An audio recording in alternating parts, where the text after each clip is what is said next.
Okay, so we're in Adobe Illustrator and we're going to do some gradient action inside of some text here. Gradient.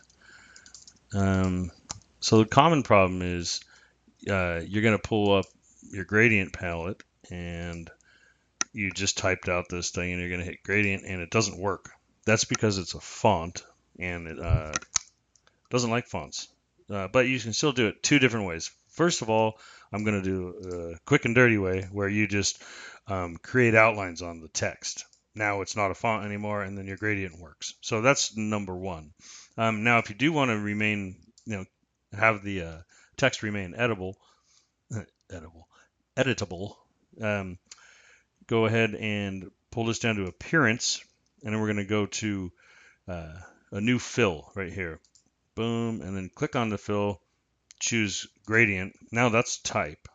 So you can, that's the actual text you can still change. And then you edit the gradient here. You can pick the colors. So just double click on that, and you want whatever, yellow or that's your call. And then the same thing on the one that we did create outlines on down here.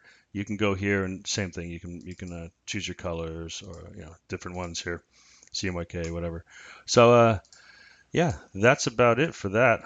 Two different ways to do it. Hope that helps. Let me know if it did.